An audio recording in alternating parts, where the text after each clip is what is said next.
कक्षा 11 के सभी छात्र छात्राएं ध्यान दें।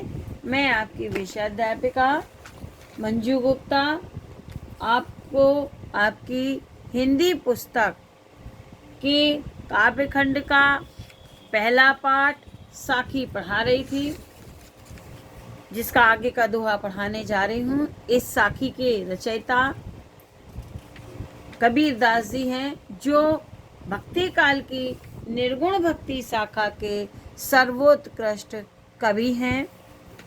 उन्हीं का दोहा मैं पढ़ाने जा रही हूँ। दोहा देखें।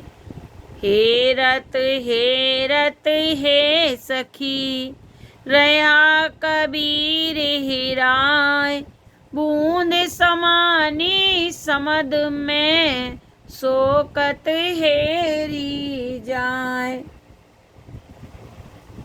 कबीर कहते हैं, हेरत हेरत हे सखी रहा कबीर हिराय। हेरत हेरत माने ढूंढते ढूंढते। प्रस्तुत साखी में कबीर ने आत्मा परमात्मा के मिलन और उसकी एक रूपता का वर्णन किया है।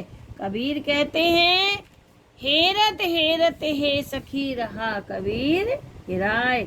हे जीवात्मा रूपी सखियों, परमात्मा को खोजते खोजते, हेरत हेरत परमात्मा को खोजते खोजते मैं स्वयं ही परमात्मा में खो गया। अर्थात परमात्मा का ध्यान करते करते मेरा अस्तित्व समाप्त हो गया और मैं परमात्मा में लीन हो गया।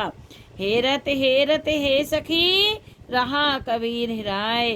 कबीर कहते हैं, हे जीवात्मा रूपी सखियों, परमात्मा को ढूंढते ढूंढते मैं स्वयं ही खो गया।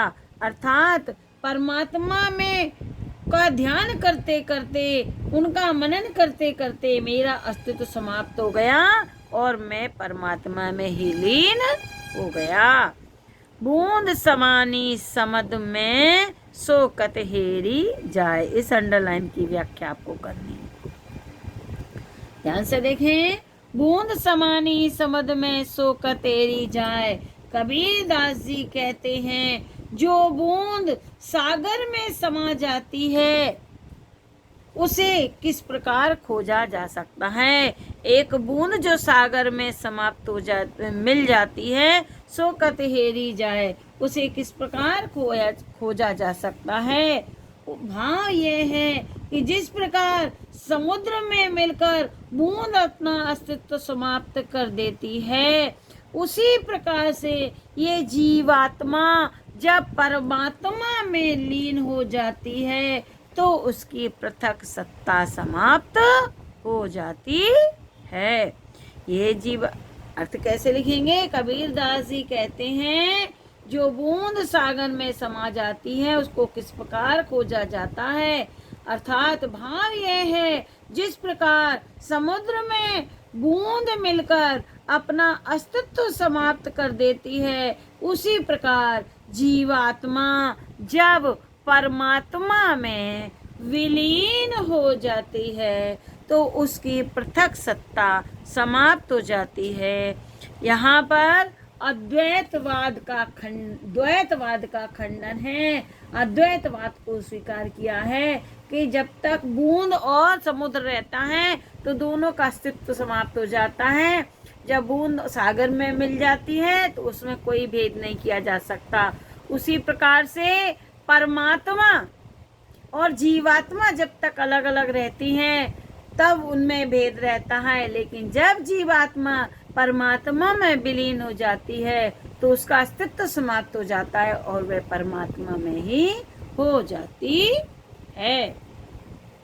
बच्चों, कुछ प्रश्न हैं जिसको आपको करने हैं, वह इस प्रकार है। इन प्रश्नों के उत्तर आप देंगे। ये प्रश्न ये है।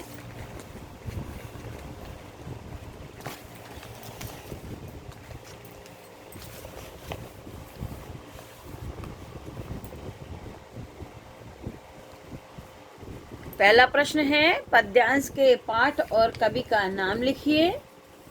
ये आप लिख लेंगे। दूसरा, रेखांकित अंश की व्याख्या मैंने आपको बता दी थी। कबीर कहते हैं जो बूंद समुद्र में समा जाती है उसे किस प्रकार खोजा जा सकता है।